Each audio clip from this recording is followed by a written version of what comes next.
For Inside Carolina, I'm Taylor Vippolis, and this is Shot and Vip, where I'm joined by former Carolina linebacker and my former teammate and Carolina analyst, Jeff Schoettmer. It's game week shot. We made it. We went months and months without Carolina football, but Thursday night from Minnesota, the Tar Heels will be back on the football field under the lights. We had to go big to preview week one.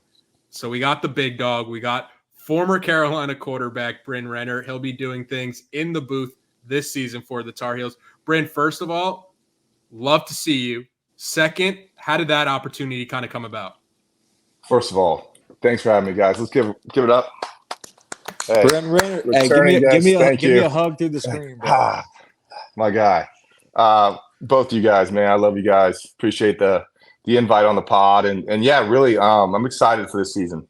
I think it's going to be a new opportunity for me to kind of get a chance to be back in the booth and do some things watching the game and as an analyst. And I've had a lot of experience, obviously, coaching at FIU, and then playing after Carolina was a good opportunity for me to kind of see the game from a different perspective and see all 22 as if the quarterback was out there. So gonna give my best shot. It's not gonna be perfect at all, and you both know I'm pretty aggressive and intense, so hopefully I can be calm during the games and we can have some success.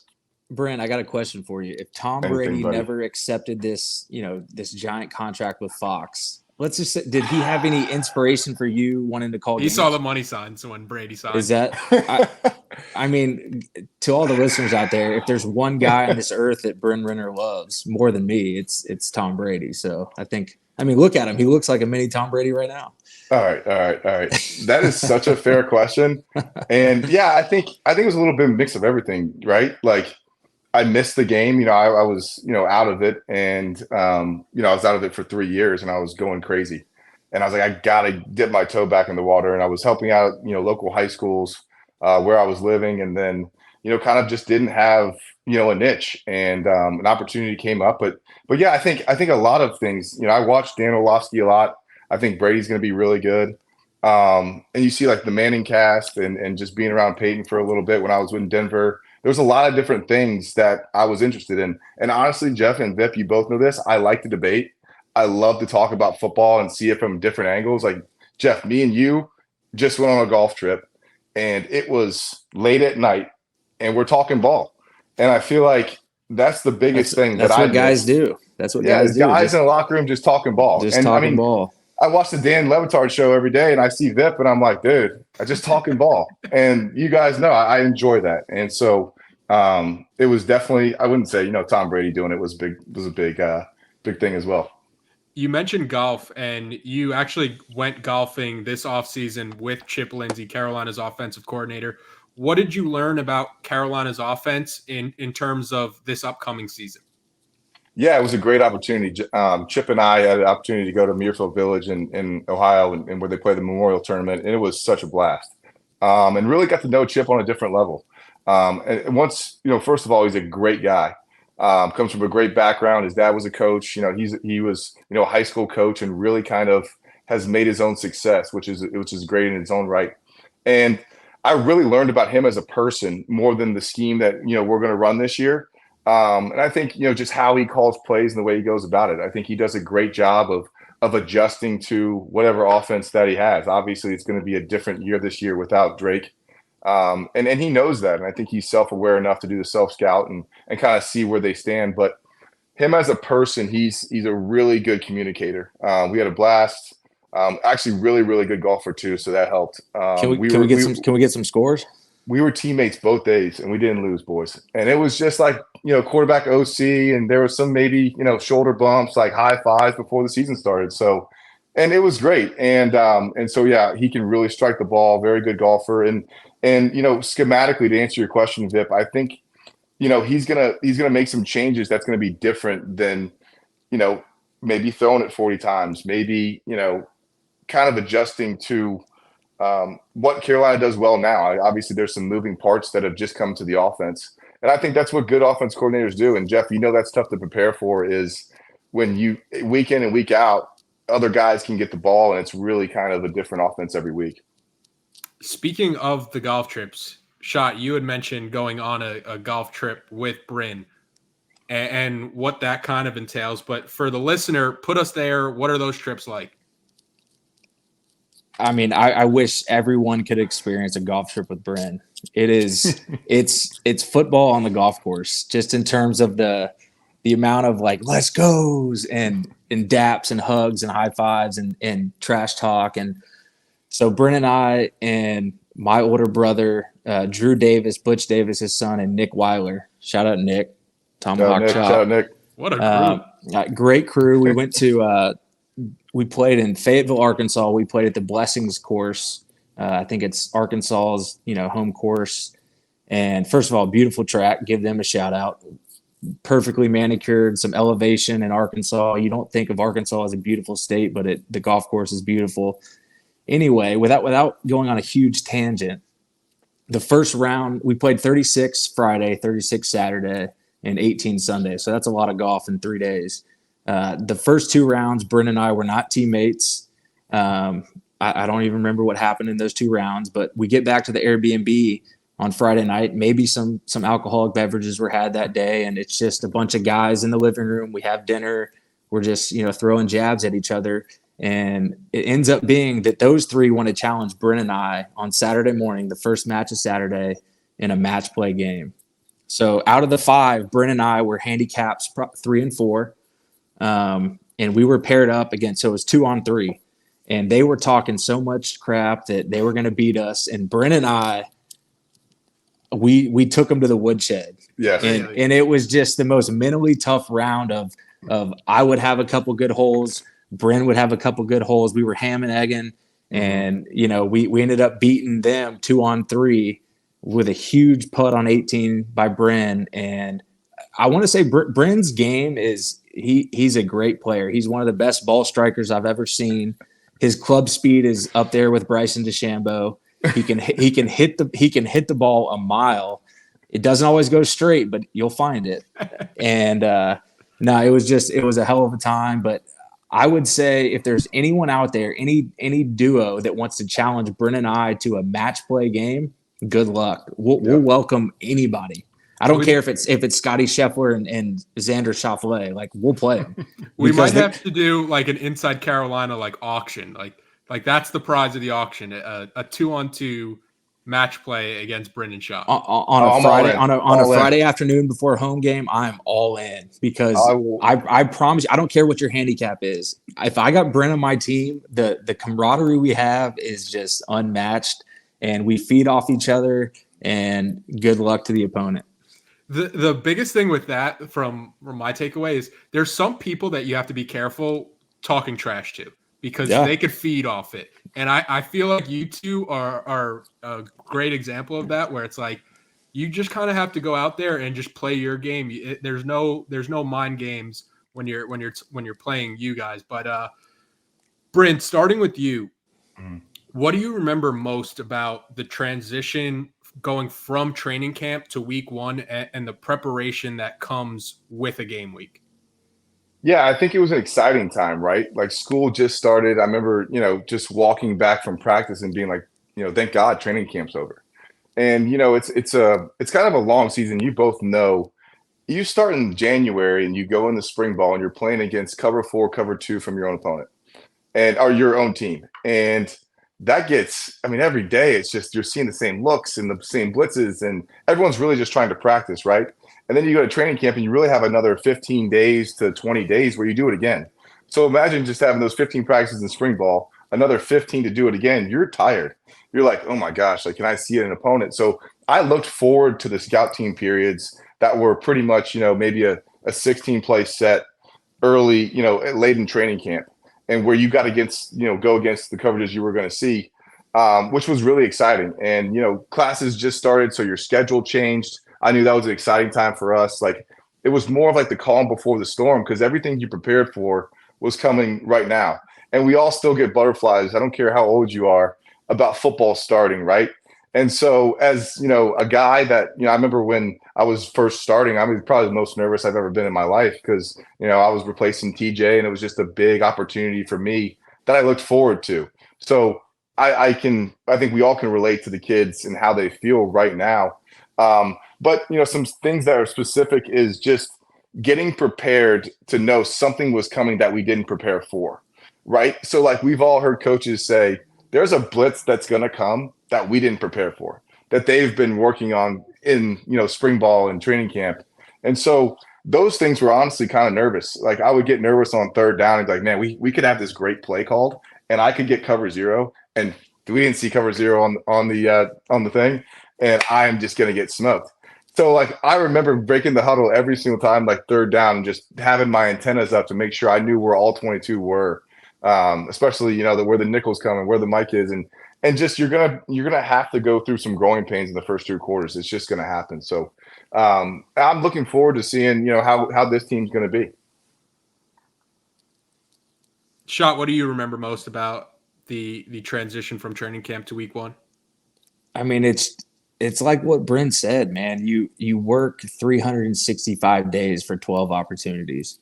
I mean, that's the thing that you have to realize and appreciate is it's a year-round grind for literally 12 opportunities, and you have to take advantage of those opportunities. And our players, for example, they have a great chance to go play at the next level and do those things, but the brotherhood that they have amongst themselves and how they don't want to let their teammates down, their fans down, their coaches down, it's just such an exciting time. And Bryn hit it on the head. Like when the students get back on campus, there's just more energy. Your schedule changes, but the opening games they're so fun. The thing that coaches, switching from a coach's perspective, the thing you can't do in an opening game is just overload the players, right?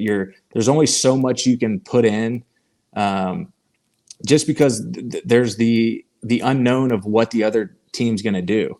And not that you have to dictate the game on, what the other team is doing, but you have to be aware of the chess pieces that they're going to play against you.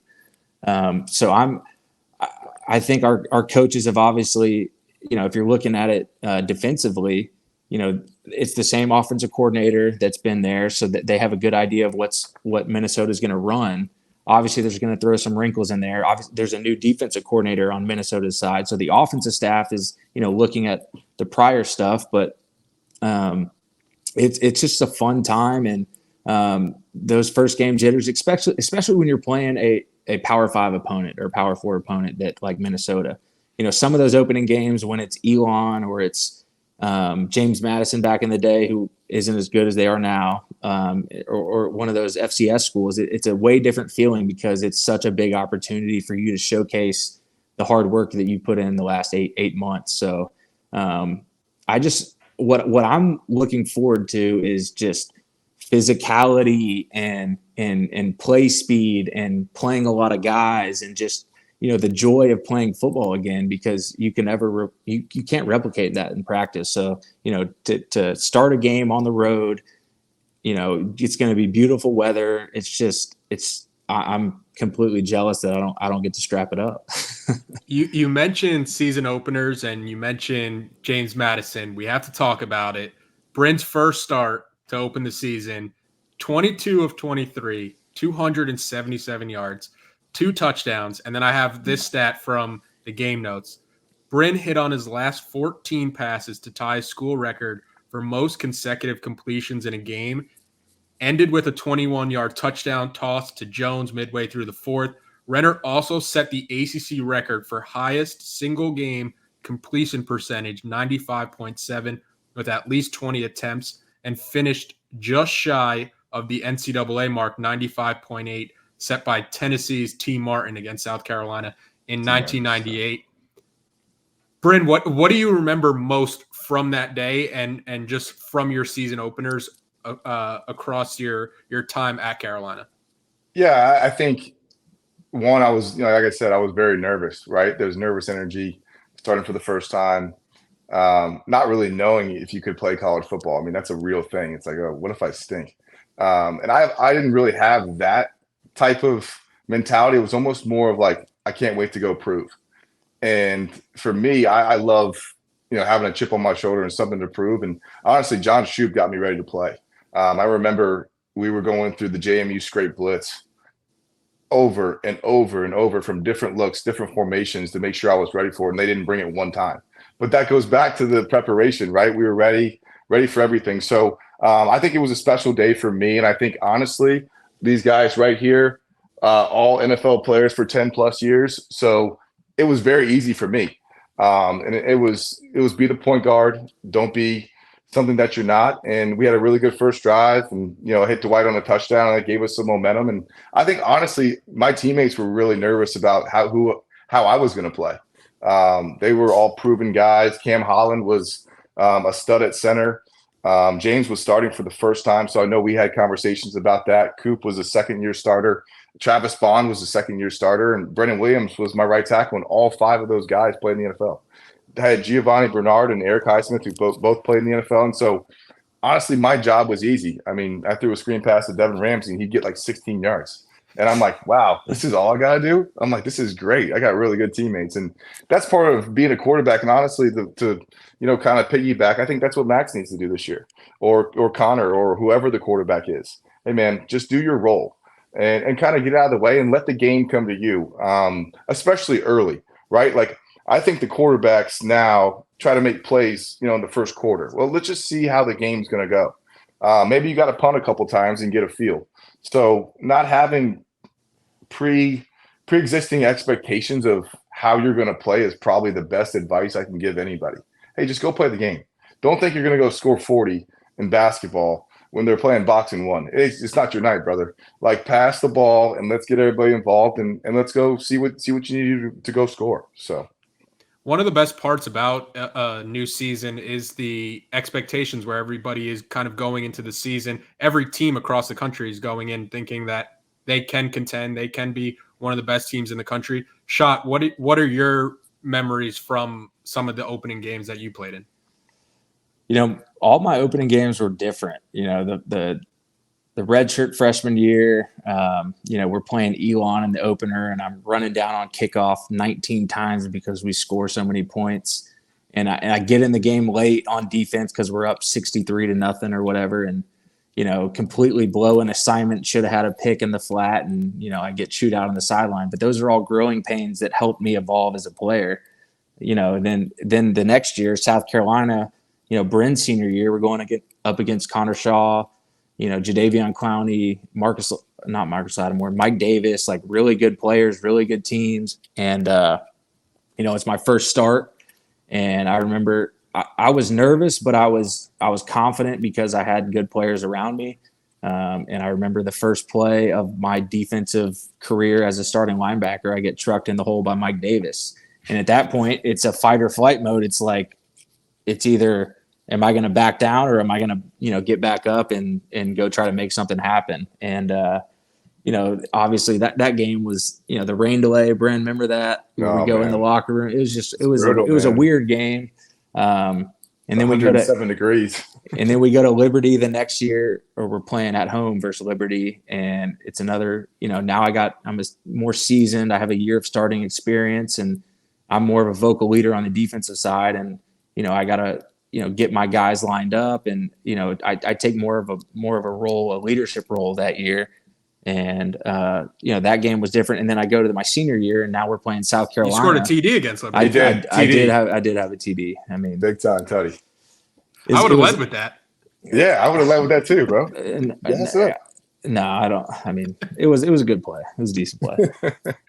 And then my senior year, we played South Carolina again, and those season openers in my career versus South Carolina just didn't go as expected. We lose a 17-14 or 17-13 game. And but I do remember in the locker room after that game, we're playing in Bank of America Stadium, and I obviously knew the ACC championship was in that game, and our team came together, and we're like, we're not going to let this one loss define our season. We knew going into the offseason and training camp how talented we were, and we weren't going to let that loss affect us. And our goal was to play in this exact stadium, in this exact locker room 12 weeks later, and we did.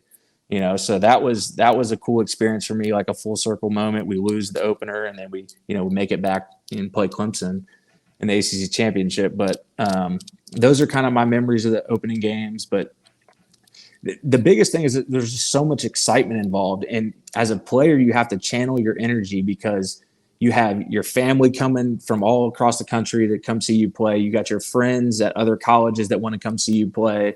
Everyone's asking for tickets. You got your girlfriend there.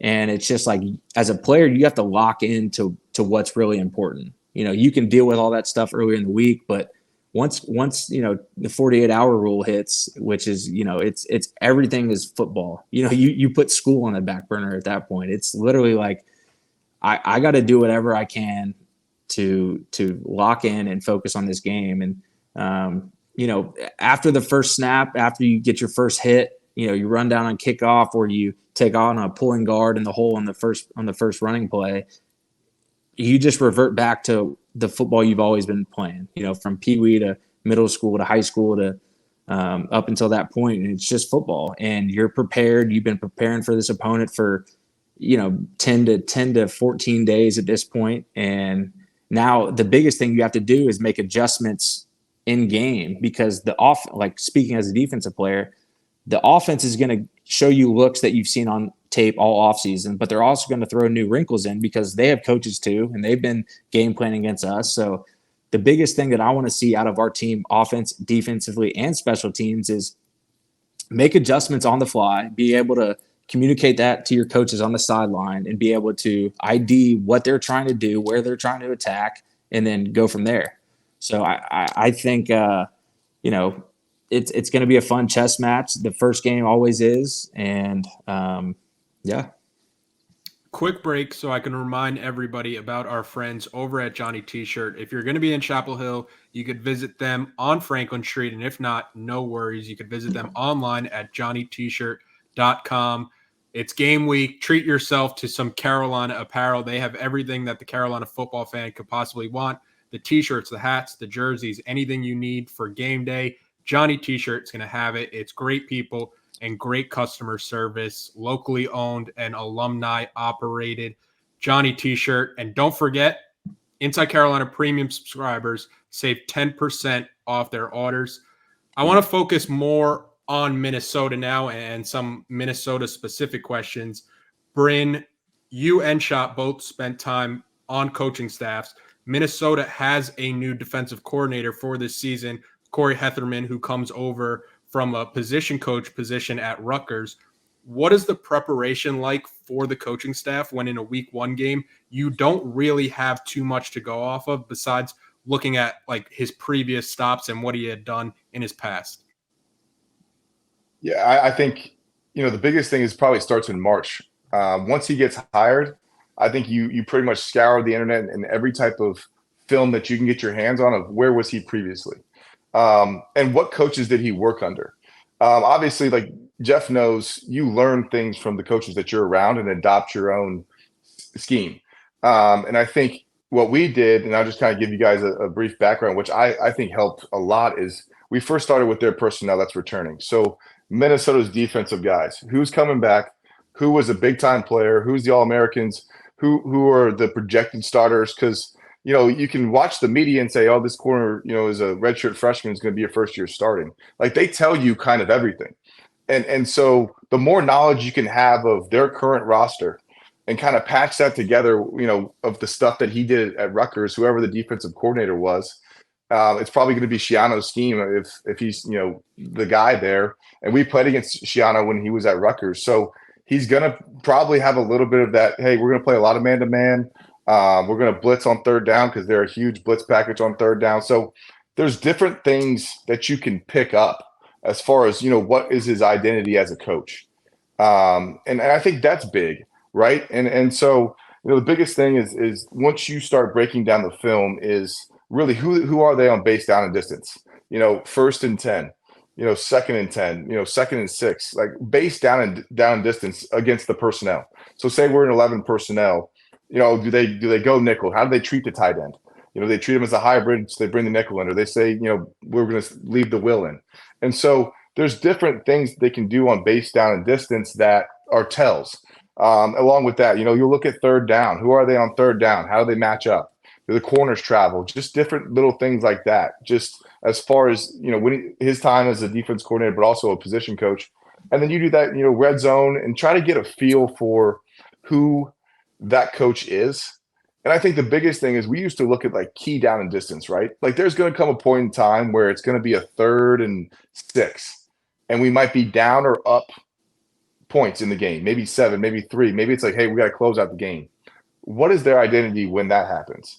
Do they play base cover 4 and we can kind of, maybe run the ball in that situation? Or do they man up and bring the heat? So if you have a general idea without having all the details because he wasn't at the school last year, and you can kind of marry that up, I think it's, the best thing you can do. But also you got to see what PJ Fleck has done in the past defensively. Because if I'm a head coach and I'm involved in meetings, and Jeff, you can probably speak on this as well, he's probably going to want to know why you're doing something, because 1, he's going to have to answer questions to the media. And 2, he kind of wants to have a hand if he can make, on the fly game time decisions of, okay, hey, we're going to blitz here. You might want to, get your offense ready if this, they hit us for a score. So different things like that, as far as that's what we did as a player. And I know the coaches did it as well. And I loved honestly being in those meetings because I learned so much football by doing that. And it was almost like our summer reports. I remember you guys would see me, I'd be like, have this notebook of like notes for every single opponent. And I loved it. Like I really knew like their personal names and where they were from, where they went to high school. Like I wanted to know all that information before I went to play. Like that was what was fun in the offseason. Schott, what was the coaching room like for you when you're going up against a coordinator that you don't really have much tape on or much opportunities to get them scouting with the personnel that they do have at their disposal at their new school? Yeah. I mean, like Bryn hit the nail on the head is you look what tree he's from.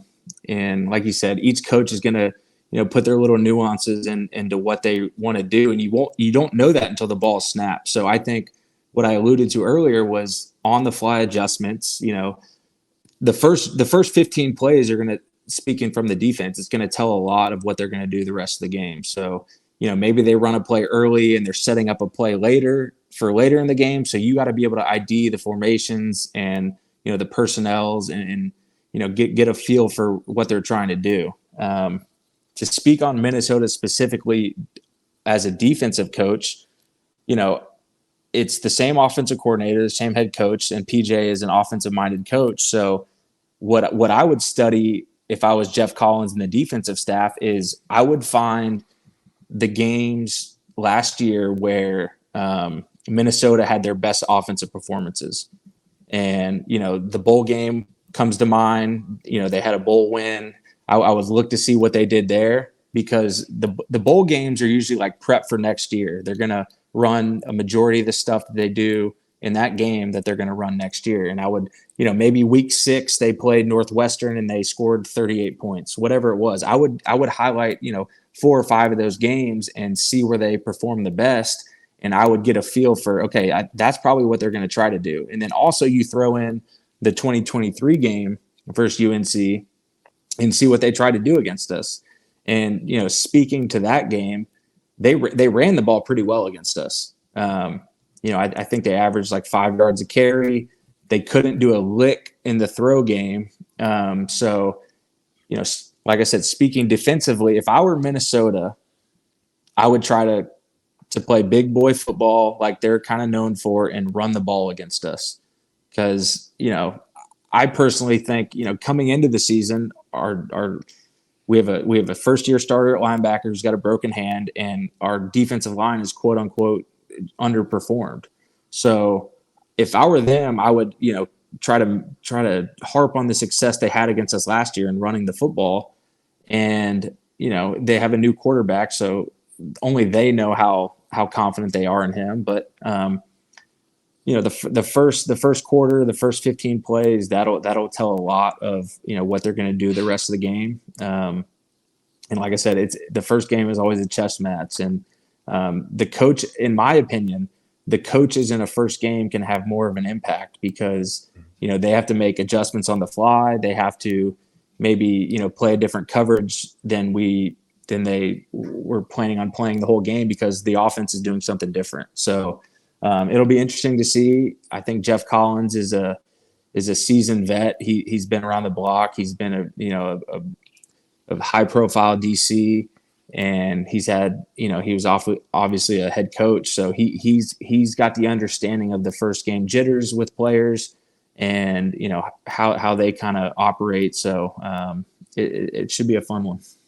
Yeah, hearing you guys talk it through, I love the chess analogy, and I love the unknowns that come with a week one football game, especially at the college level. I love the quarterback angle in this game with those unknowns, where you have Max Johnson, who's on his third team now, trying to prove he still belongs at this top level. And then on the other side for Minnesota, you have Max Brosmer, who is trying to prove he belongs at this level after transferring from New Hampshire and making that jump from the FCS level. Bryn, Schott had talked about the emotions that kind of come with a game. If you're a player or you're a coach, how do you kind of handle keeping your emotions in check where you're not getting too high or too low, or making uncharacteristic mistakes, and you're just kind of staying focused on what you have to do? Yeah, I think, Jeff mentioned it last on your first episode when you guys talked last week. It's no pre or post snap penalties. It's, hey, do we have all 11 on the field? Let's start with the fundamental things that we can control. Look, like I said, there's going to be things that are out of our control, but as a coach, your job is to have your emotions under control at all times. As players, you can fly off the walls and you're thinking about, a lot of different things, but if you can keep everything simple, especially for the first two quarters, and Jeff made a great point, let's make adjustments. All right. First drive didn't go well. Hey, we went 3 out and punted. Hey, nobody panic. All right. Let's get everybody on the sideline. Let's talk about what we saw. Hey, they had a 5 technique. I thought they were going to have a 6. They were in a 3-4, and we thought they were going to be in a 4-3. So little things like that. And as a coach, you can really harp on that even in practices now. Hey, let's do us. Let's focus on, hat placement. Hey, did you, when you scooped and you reach block, did you get your head across? Okay, great. And if you do all the right things, and, my dad, who was my high school coach, he always used to talk about TED, technique and effort and discipline. Like, that was the biggest thing. If your technique's right, your effort was clean, and your discipline to do it again, you're bound to have success. So if you focus and keep everything really, really simple for the first couple of quarters and not overreact to the adversity that's bound to come, we've all played. And so I think that's the biggest thing. If you have a mature staff, which we do, that can kind of harness that, emotional reactiveness from every single kid out there, then you can really go have success and kind of, start to play with your own type of demeanor. Before we wrap up, a big shout out to our friends at Congruity. Congruity is a North Carolina-based national coverage, local presence company with personal support straight from the Tar Heel State. Congruity is empowering small and mid-sized business owners with HR and payroll outsourcing, enabling you to grow your business while they take care of your greatest assets, your people. And they are doing it with top-of-the-line technology and services for every stage of your business's growth with a state-of-the-art online platform. Congruity, they are obsessed with customer service where they become part of your team. They do the heavy lifting, providing essential admin support with a single point of contact and support available on demand with services that are tailor-made for you, transforming your organization. Congruity has helped hundreds of businesses improve and enhance their day-to-day lives, level up your HR capabilities, save money, unlock game-changing growth.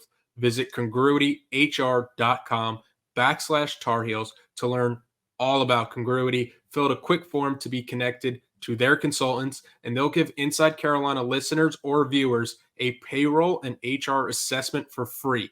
That's congruityhr.com/Tar Heels, congruityhr.com/Tar Heels. All right, back to the episode. At the time of this recording, before we drop it, Schott, I'm on DraftKings Sportsbook, Carolina +3 on the spread, +114 on the money line. The over-under is 50.5. We're not going to get Bryn involved because he's in the booth. But Schott, from a gambling perspective, what do you like in this one? I love us to cover the spread and money line. I mean, you can double dip if you want. I think that that plus 115 plus, I think I got it at plus 120. So I look, maybe I'm betting with my heart, but I think after watching the game last year, like I just don't see we're a more talented roster. And I know you don't win the game on paper, but I feel like this Carolina team has something to prove. They haven't had as much, offseason hype as they had in the past because, Drake May's not here. Sam Howell's not here. So I look, and Coach Brown has done a good job in season openers since he's been back for, round 2. Other than the Virginia Tech game in 2021, Coach Brown has done a good job. Which is a completely different environment. Completely. And we just, we laid an egg. But other than that, like think of the games. 2019 South Carolina game. Unbelievable performance. We were underdogs. We win that game. 2020 Syracuse. That was the COVID year, and we jumped. I think we won 31-6 or something. 2021, we'll forget that one. 2022, who'd we play? FAMU maybe. Yeah. That's a must win. I mean, you're playing an FCS school, like that doesn't count. And then 2023, our opening performance last year, I mean, that just, I don't want to say this word, aroused our fan base. I booked a flight to the college football playoffs after. I mean, after watching that game, I was like, wow, we are like 7 sacks on defense. Our offense was humming on the first drive. So, I think Coach Brown has a good philosophy in training camp of, playing a lot of guys, a lot of the young guys and resting our proven vets. Like Hampton probably didn't get hit all training camp. So he's ready to unleash on somebody. I feel bad for that boundary safety who's going to creep down and try to tackle him one-on-one in the hole. He's going to run through him. So this is just me kind of hyping myself up, hyping the team up. But there we go. From a gambling perspective, like the only answer is Heels money line. So hammer it, Jeff. Jeff's a hammer king too. I'm a hammer guy. My hammers have been hit or miss over the years. I think I ended, on we won't talk about that. But besides that, I want to talk about the opening game real quick. Some other points I had. All offseason, Coach Brown has been harping on, we're going to play more guys. We're going to, in years past, we've preached that we're going to play more guys, but we haven't. This year, I truly think we are going to play, especially on defense. We have 2 deep in the defensive line. A linebacker is hit or miss, but we have 4 or 5 safeties that can play. So I think you'll see more guys on the defensive side of the ball play this year. And for me in the opening game, it was always you can train all off season and you can go through the most difficult training camp of your life, but it's a different stamina, I guess, you have when the games start. It's just different. Your adrenaline's pumping and you get tired quicker, especially as a defensive player. Bryn doesn't know this because all he did was throw the ball and hand it off. Like he didn't play special teams. As a defensive player in the opening game, you get tired way quicker because you don't necessarily have your sea legs under you. So or you can get off the field on 3 downs. For sure, but you still like get the ball back, bro. You're exhausting so much energy because it's the opening game. There's so much excitement. You have so much adrenaline rolling. So I'm excited to see. I truly think in the first game, we're going to see in the first quarter, we're going to see 16 guys play defensively. And that's what I'd love to see. And, I'm saying this as I'm betting the Heels money line because if I see that, then I might double down at halftime and throw even more on it. So that was a long-winded response, but all to say Heels money line is a great value play. My last question is for Bryn. And Bryn, you caught a wild stray there from Schott in the process. Yeah. Out of the 4 special teams, what special team do you think you would have had the best shot on? Without a question, kickoff. Like, I mean, I'm running down there, dude. I would probably be – we had a guy, Pete Mangum. Shout out to Pete. I would love to run through the old school wall. Like, just kamikaze, right? Like, and I would only, as Jeff mentioned, my radius to perform my skill was tackle to tackle. And really, there was no like rushing stats. I mean, I was always in the negative every single year. Did it piss me off? Yeah, as a competitor, I'm like, dude, that's terrible. But I really think I would execute the kickoff well, the old school kickoff. Like now, the NFL kickoff, like that's just a stock block. Like, come on, what are we doing? But for me, Vip, to answer your question, I could run for that duration to know that I was either getting hit by the wall or like we were running right tag to 3. I'll be the 3. And like, hey, Bryn, let's meet somewhere near the 20 and see who wins. And then I'm back to playing quarterback. I just want to do it one time and just see what like the opening kickoff, like Enter Sandman's going, like I'm getting the crowd juice, and then but not for all 4 quarters because like just once. Right, like just once and I'm good. And then also like I can punt a little bit, maybe be a holder. Like I was a backup holder back in the day. Like I held for Trace Jones. Shout out Trace. My worst memory is from Carolina when I was on kickoff. I was on a scout kickoff team, and I'm running down, and they show me the card. They're like, run down and make this tackle. And I think it was Romar Morris returning it. And I get down. I'm about 20 yards from Romar, and I'm breaking down. I'm the first one there. I see everybody getting picked up from the corner of my eye, hat on a hat. Nobody's even looking at me right now. They're just letting me run by everybody. I'm like, wow, I'm about to make a play, maybe get on this kickoff team. Out of the corner of my eye, I see Eric Ebron flying at me. Ambush block. Ambush. Yeah. Got your ass. Head on a swivel, baby. Dude, I remember this. I was on the sideline when this happened because Ebron dropped a pass and he was so like pissed. And so he had some vengeance against you, Vipp. I remember that. My body tensed up and he hit me. And I thought I was going to look up and see like a headless body like 15 yards downfield. That's how hard he hit.